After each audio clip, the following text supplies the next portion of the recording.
There's other towns that are dealing with Uber, other municipalities that have filed lawsuits. There's an issue being taken up to the state legislators on having to deal with Uber. I think there's some valid points that the taxi establishments make, and the fact that they have to pay licensing fees, they have to get inspected, they have to get certain insurance that obviously probably Berger is not happy, most likely it isn't. So what I would like to do is have the attorneys research what's going on in other communities to start. What laws, if any, are enacted to deal with this, what's going on with the state, and have an answer for the taxi establishments, what direction we can go as a municipality dealing with this issue. I don't know, I mean, I don't have an Uber an app on my phone, but I know people use it. So I'm not sure what we can do, but it has to be researched. I would be shooting from the hip to say that what other communities are doing. So we will take it seriously and see what we can do to help. I mean, one of the suggestions, which I think is valid from the owner of Peoples, is cut their fee. Why should they have to pay exorbitant amounts of money just for their licensing fees for the town if other people who are doing the same job aren't? I think it's a legitimate argument. So I think we need to research it. So Will, is this for time when you've got something to come back to us with and we've all had a chance? Go ahead. You know, because I spoke to you about a month ago about this, and also I believe I spoke to Michael Rogers as well as the chief of police on some incidents with this. So you mean to tell me that we haven't done any research since I spoke to you all? There's a bill that's currently pending. It was passed from the Transportation Committee, but it was voted down by by some members of the committee, but it passed the committee and it's still pending in the Assembly. And it regulates the amount of insurance, the type of insurance, and other ways to regulate this this ride-sharing type of a deal. It does not fall into a taxi, it does not fall into a limousine, so it's sort of a loophole.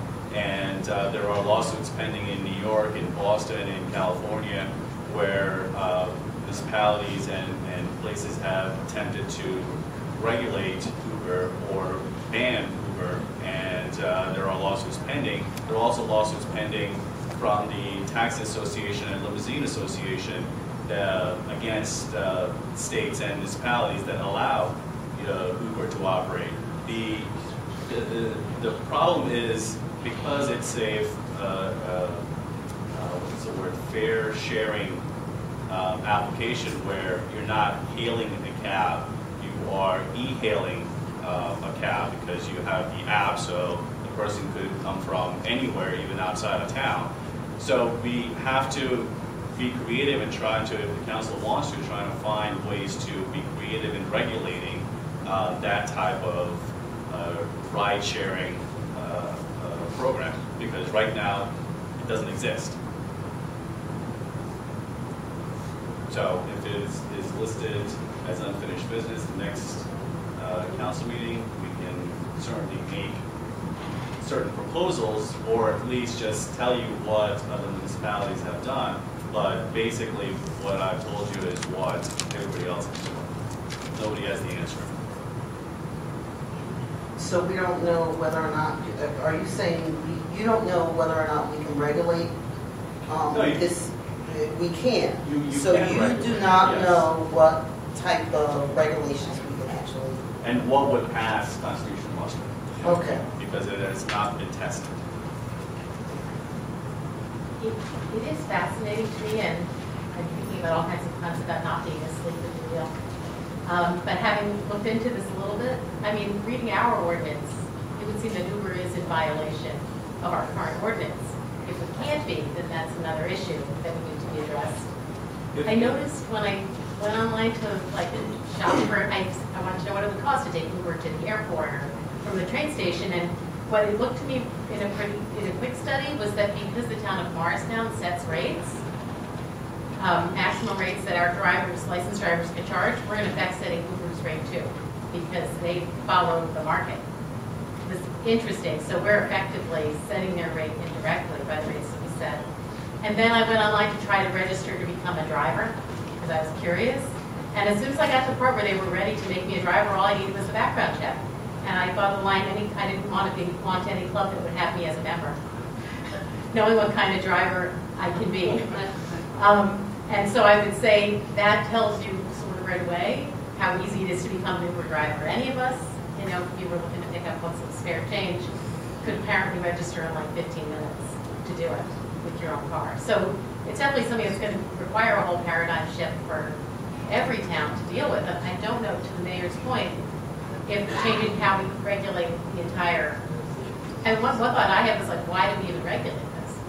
And the argument that Uber is making in other places is every single Uber driver is covered under the Uber automobile insurance policy. So they have adequate insurance, and they have made those arguments in court. But we don't know, and that's the state legislature is fighting with that same issue. Is they don't know, they have not regulated the background checks, the insurance requirements, and the coverage issue, and that's what they're working on at the state level. So it's not a municipality by municipality type of ban or regulation, but it would be a statewide regulation. I mean, I just thinking more out loud about it. Suppose you're coming out of Kings and you have an app and you got for Uber car. How are you going to know? You know, the car is going to pull up, you're going to get in, and you're going to leave. You know, they give you specific information. Yeah, they give you the specific information on the phone of the car, right, with the car make, etc. But how would anybody know, law enforcement wise? That's the difficult part. Right. So there's a lot to look at, and we listed for unfinished business, and we'll do our due diligence on bringing the right information to the council. And as soon as we figure this out, they'll be all self-driving cars, which is the next